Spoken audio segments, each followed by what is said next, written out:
നമസ്കാരം എല്ലാ കുട്ടികൾക്കും ഗ്രീൻ സാറാണ്. +2 ഫിസിക്സിലെ രണ്ടാമത്തെ ചാപ്റ്റർ നമുക്കറിയാം. ഇലക്ട്രിക് പൊട്ടൻഷ്യൽ ആൻഡ് കപ്പാസിറ്റൻസിനകത്ത് ഉറപ്പിക്കാവുന്ന 2 ക്വസ്റ്റ്യൻസ്. അതായത് മിനിമം നിങ്ങൾക്ക് ആ 2 ക്വസ്റ്റ്യൻസ് ചിലപ്പോൾ ചോദിക്കും, ചിലപ്പം 8 മാർക്ക് കിട്ടിയേക്കാം, അല്ലെങ്കിൽ മിനിമം ഒരു 6 മാർക്ക് 5 മാർക്ക് ഉറപ്പിക്കാം. അതും ഒരു 10 മിനിറ്റ് കൊണ്ട് നിങ്ങൾ പഠിച്ചു തരും. ബെറ്റോൺ ഉറപ്പായിട്ട് നിങ്ങൾക്ക് ബെറ്റ് വെച്ച് പഠിക്കാം. 10 മിനിറ്റ് കൊണ്ട് പഠിക്കും. വളരെ സിമ്പിളായിട്ടുള്ള നോട്ട്സും വളരെ സിമ്പിളായിട്ട് നിങ്ങൾക്ക് മനസ്സിലാവുകയും ചെയ്യും. മനസ്സിലായ നിങ്ങൾ ഇഷ്ടപ്പെട്ടാൽ നിങ്ങൾ സബ്സ്ക്രൈബ് ചെയ്യുക, ബാക്കിയുള്ള കുട്ടികളിലേക്ക് ഷെയർ ചെയ്യുക. എന്തായാലും നമുക്ക് കാര്യത്തോട്ട് കിടക്കാം. ആദ്യത്തെ ടോപ്പിക് ഇതാണ്, expression for the capacitance of a parallel plate capacitor. Expression for the capacitance of a parallel plate capacitor. ഇതാണ് ആദ്യത്തെ ടോപ്പിക്. നമുക്ക് അതിനകത്തെ ഫിഗർ ഒന്ന് പഠിക്കാം.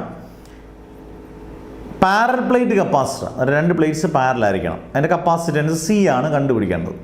ഇത്രയൊക്കെ നമ്മുടെ മനസ്സിൽ ആദ്യം ഒരു ഉദാഹരണമാണ്. എന്തോ കണ്ടുപിടിക്കും, ചിലരിങ്ങനെ എഴുതി പോകും. പിന്നെ എന്തോ കണ്ടുപിടിക്കേണ്ടെന്ന് ആലോചിക്കും, അവിടെ വെച്ച് സ്റ്റാക്കാവും. അതുകൊണ്ടൊക്കെ പ്രശ്നമുണ്ടല്ലേ?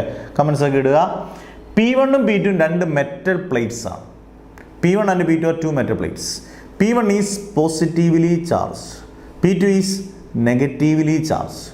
A charge Q is given to the metal plate P1. P2 is earth. The plates are separated by a distance small d. In between the plates, P1 ഉം P2 ഇടയിലുള്ള മീഡിയം, ഡൈലക്ട്രിക് മീഡിയം ഉണ്ട്. ആ medium എന്ന് പറയുന്നത് air ആണ്. അത് ഇത്രയും കാര്യങ്ങൾ നിങ്ങൾ വ്യക്തമായിട്ട് അറിഞ്ഞിരിക്കണം. അന്നേരം P1 ഉം P2 2 മെറ്റൽ പ്ലേറ്റ്സ് ആണ്. P1 is positively charge, P2 is negatively charge. A charge Q is given to the metal plate P1. P2 earth ചെയ്തേക്കാണ്. P1 ഉം P2 ഇടയിലുള്ള ഡിസ്റ്റൻസ് സ്മോൾ ഡി ആണ്. ഇൻ ബിറ്റ്വീൻ ദി പ്ലേറ്റ്സ്, ആ പ്ലേറ്റ്സിന് ഇടയിലുള്ള distance dielectric medium എന്ന് പറയുന്നത് air ആണ്. അത്രയാണ് ഈ ഫസ്റ്റ് പാരഗ്രാഫ്. അത് നിങ്ങൾ എഴുതണം, പടം വരച്ചിട്ട് അത് എഴുതുന്നതാണ്. ഇനി കപ്പാസിറ്റൻസ് സി കണ്ടുപിടിക്കണമെങ്കിൽ കപ്പാസിറ്റൻസിനുള്ള മെയിൻ ഇക്വേഷൻ എന്തുവാണ്? C = Q/V. നമുക്ക് Q കണ്ടുപിടിക്കണം. സിമ്പിളായിട്ട് V കണ്ടുപിടിക്കണം. Q എന്ന് പറയുന്നത് ഇവിടെ എഴുതിയിട്ടുണ്ട് സിഗ്മ-A. ഇത് മാഷ് ഡയറക്റ്റായിട്ട് തന്നാൽ ഞങ്ങൾ അങ്ങനെ പഠിക്കും. നമ്മൾ നേരത്തെ പഠിച്ച സർഫസ് ചാർജ് ഡെൻസിറ്റി നിങ്ങൾ പഠിക്കുന്നതാണ്. സർഫസ് ചാർജ് ഡെൻസിറ്റി എന്ന് പറഞ്ഞാൽ ചാർജ് ബൈ ഏരിയ. Q = സിഗ്മ-A. അതിൽ നിന്ന് Q = ക്രോസ് മൾട്ടിപ്ലൈ ചെയ്ത് എന്ത് കിട്ടും? സിഗ്മ-A. Sigma = Q/A. അതിൽ നിന്ന് Q = സിഗ്മ-A. ഇതൊരു Q കണ്ടുപിടിച്ചല്ലോ, കണ്ടുപിടിച്ചു. ഇനി എന്ത് കണ്ടുപിടിക്കണം? V കണ്ടുപിടിക്കണം. ഇതൊരു യൂണിഫോംലി ചാർജാണ് പറഞ്ഞു വരുന്നത്. കാരണം ഒന്നുകിൽ മൊത്തത്തിൽ പോസിറ്റീവ് ചാർജ് അല്ലെങ്കിൽ മൊത്തത്തിൽ നെഗറ്റീവ് ചാർജ്. അന്നേരം യൂണിഫോംലി ചാർജ് സ്ഫെറിക്കൽ ഷെല്ലാണെങ്കിൽ ഗോസസ് തിയറം അനുസരിച്ച് E = σ/ε0. രണ്ടാമത്തെ ആപ്ലിക്കേഷനാണ്. Electric intensity due to uniformly charge spherical shell. Uniformly ആയതുകൊണ്ടാണ് E = σ/ε0 ഇക്വേഷൻ നമ്പർ 2. ഇനി യൂണിഫോം ഇലക്ട്രിക് ഫീൽഡ്, അത് യൂണിഫോമിൻ്റെ ഇക്വേഷൻസ് എല്ലാം എടുക്കുക. E = V/D. അത് നമ്മൾ പഠിച്ച ഇക്വേഷനാണ്. അതിൽ നിന്ന് V = ക്രോസ് മൾട്ടിപ്ലൈ ചെയ്തേ E × D. ഈ ഇക്ക് പകരം നമുക്ക് എന്ത് കൊടുക്കാമെന്ന് അറിയാം? ഇവിടെ ഏതാണ്ട് ഈ σ/ε0 കൊടുക്കാം. എന്നിട്ട് എന്ത് വരും? V = σ/D/ε0. അന്നേരം നമുക്ക് വിയും കിട്ടി, മുമ്പേ ക്യൂവും കിട്ടി. ഇനി C = Q/V. ഒന്ന് സബ്സ്റ്റിറ്റ്യൂട്ട് ചെയ്യുകയാണ് ഞാൻ. C = Qന് പകരം σ/A, Vക്ക് പകരം എന്ത് കൊടുക്കുക? ഇത് σ/D/ε0. Sigma cancel. C = ε അങ്ങ് മുകളിൽ പോവും. ε0 A/D. C = ε0 A/D. ഇതാണ് ഫൈനൽ ഇക്വേഷൻ. അതിൻ്റെ കൂട്ടത്തിൽ നിങ്ങൾ ഒരു കാര്യം ഓർത്തിരിക്കുക. ഇതിനകത്തൊരു ഡൈലക്ട്രിക് മീഡിയം ഉണ്ടെങ്കിൽ ഒരു ഡൈലക്ട്രിക് കോൺസ്റ്റൻ്റ് ഉണ്ട്. ഡൈലക്ട്രിക് കോൺസ്റ്റൻറ്റ് ഓൾറെഡി ε0 ഒരു കോൺസ്റ്റൻ്റ്. അതിൻ്റെ കൂട്ടത്തിൽ ഡൈലക്ട്രിക് മീഡിയം ഉണ്ടെങ്കിൽ ഡൈലക്ട്രിക് കോൺസ്റ്റൻറ്റ് K ഉണ്ട്. അങ്ങനെയാണെങ്കിൽ C = ε0 KA/D. ഇതാണ് ഫൈനൽ ഇക്വേഷൻ. അന്നേരം 2 കാര്യങ്ങൾ, അതായത് capacitance of a parallel plate കപ്പാസിറ്ററിനകത്ത് വളരെ വ്യക്തമായിട്ട് നിങ്ങൾ ഫിഗർ വരയ്ക്കണം. അതിനെക്കുറിച്ചൊന്ന് എഴുതണം. ഇക്വേഷൻ സിമ്പിളായിട്ട് നിങ്ങൾ മനസ്സിൽ എപ്പോഴും ഉറപ്പിച്ചോണം. C = Q/V ആണ്. Q കണ്ടുപിടിക്കണം, V കണ്ടുപിടിക്കണം. യൂണിഫോം ആയിട്ടുള്ള ഇക്വേഷൻസ് എല്ലാം എടുക്കണം. Q ആദ്യം കണ്ടുപിടിച്ചതിന് ശേഷം Vക്ക് അങ്ങനെ ഉണ്ട്. അതിനുശേഷം ഈ ഫൈനൽ ഇക്വേഷൻ വരെ എഴുതണം. നമുക്കൊരു 4 മാർക്കിൻ്റെ ക്വസ്റ്റ്യനായിട്ടൊക്കെ ഒരുപാട് തവണ ഇതിൻ്റെ പ്രോബ്ലം മസ്റ്റായിട്ടും ചോദിച്ചിരിക്കും. ബെസ്റ്റ് ചാൻസ് ഉണ്ടോ? ഏറ്റവും ഇമ്പോർട്ടൻ്റ് ആയിട്ടൊരു ക്വസ്റ്റ്യൻ. അടുത്തതും സിമ്പിളാണ്, പക്ഷെ പലരും തെറ്റിക്കാറുള്ളതാണ്. Grouping of capacitors. Grouping of capacitors എന്ന് പറഞ്ഞാൽ കപ്പാസിറ്റേഴ്സിനെ നമുക്ക് 2 രീതിയിൽ ഗ്രൂപ്പ് ചെയ്യാം. ഒന്ന് കപ്പാസിറ്റേഴ്സ് ഇൻ പാരലും കപ്പാസിറ്റേഴ്സ് ഇൻ സീരീസും പാരലും. എന്നിട്ട് നമുക്ക് ആദ്യം സീരീസിലോട്ട് പോകാം. കപ്പാസിറ്റേഴ്സ് ഇൻ സീരീസ് എന്ന് പറഞ്ഞാൽ അടുപ്പിച്ച് കുറേ കപ്പാസിറ്റേഴ്സ് വെക്കുക. ഇപ്പം C1 C2 C3 3 capacitors.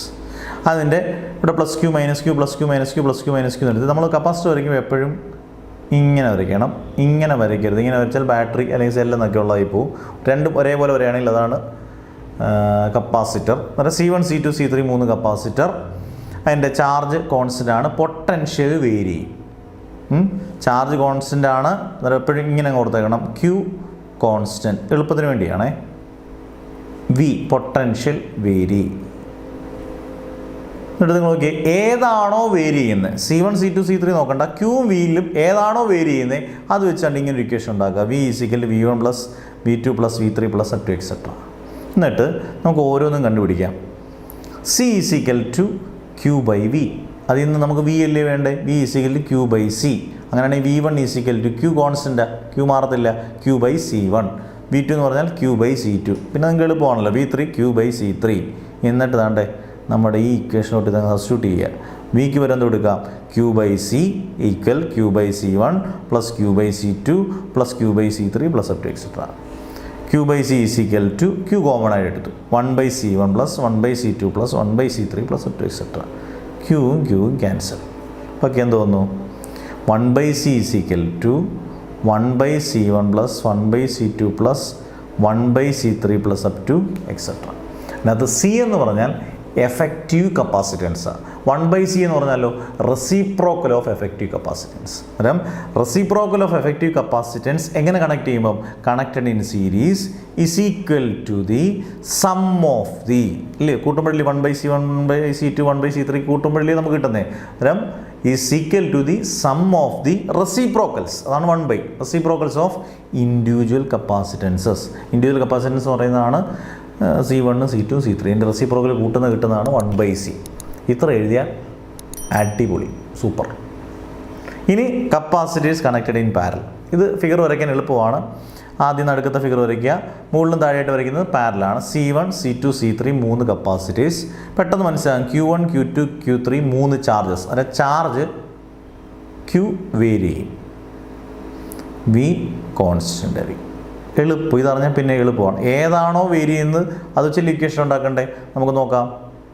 Q ആണ് വേരി ചെയ്യുന്നത്. Q = Q1 + Q2 + Q3 + up to etc. എന്നിട്ട് C = Q/V. അതിൽ നിന്ന് Q = CV. Q1 = C1V. Q2 = C2V. Q3 = C3V. V എല്ലാം കോൺസ്റ്റൻറ്റ്. അതുകൊണ്ട് ഇക്വേഷനോട്ടങ്ങ് സബ്സ്റ്റിറ്റ്യൂട്ട് ചെയ്യുക. ക്യൂവിന് വരെ CV = C1V + C2V + C3V + up to etc. CV = ഇവിടെ എന്ത് കോമൺ ആയിട്ട് എടുക്കാം? V × C1 + C2 + C3 + up to etc. വിയും ക്യാൻസലായി. ബാക്കി C = C1 + C2 + C3 + up to etc. ഇങ്ങനെയാണെങ്കിൽ നമ്മളിങ്ങനെ പറയാം. അപ്പോൾ മറ്റേ അടുത്ത റെസിപ്രോക്കൽ അങ്ങ് മാറ്റിയാൽ മതി. Thus the effective capacitance connected in parallel = the sum of the individual capacitors, capacitances. ഇത്രയുള്ള സംഭവം. ഇതിൻ്റെ പ്രോബ്ലം ചോദിക്കാം. രണ്ട് ഇമ്പോർട്ടൻ്റ് ടോപ്പിക് ഈ ചാപ്റ്ററിനകത്തെ, പ്രത്യേകിച്ച് കപ്പാസിറ്റൻസ് എന്ന് പറയുന്ന ഭാഗത്തിനകത്തെ. ഏതൊക്കെ? Expression for capacitance of a parallel plate capacitor, അതിൻ്റെ പ്രോബ്ലം. പിന്നെ നമ്മുടെ അതായത് grouping of capacitors in series and capacitors in parallel. അടിപൊളിയായിട്ട് മനസ്സിലായെന്ന് വിചാരിക്കുന്നു. ഒരു വട്ടോടൊന്ന് കേട്ട് നോക്കിക്കഴിഞ്ഞാൽ നോട്ട്സ് സിമ്പിളാണ്. ഫ്രീ വാട്സപ്പ് ഗ്രൂപ്പുണ്ട്, അതിനകത്ത് നോട്ട്സ് ഇട്ട് കൊടുക്കും. അടിപൊളിയായിട്ട് പഠിക്കുക, ഒരു മാർക്ക് പോകത്തില്ല, ഗ്യാരണ്ടി. നിങ്ങൾക്ക് മനസ്സിലായിട്ടുണ്ടെങ്കിൽ ഉറപ്പായിട്ട് ഷെയർ ചെയ്യുന്ന കാര്യവും സബ്സ്ക്രൈബ് ചെയ്യുന്ന കാര്യമൊക്കെ പരിഗണിക്കുക. സബ്സ്ക്രൈബ് ചെയ്യണം കേട്ടോ. അന്നേരം നല്ല കമൻറ്റ്സ് ഇടുക. ക്ലാസ് ഇഷ്ടപ്പെട്ടാൽ നല്ല കമൻറ്റ്സ് ഇടുക, മോശമാണെങ്കിൽ മോശം ഇട്ടേക്കുക ധൈര്യമായിട്ട് കേട്ടോ. അന്നേരം അടുത്ത ക്ലാസ്സായിട്ട് പെട്ടെന്ന് വരും.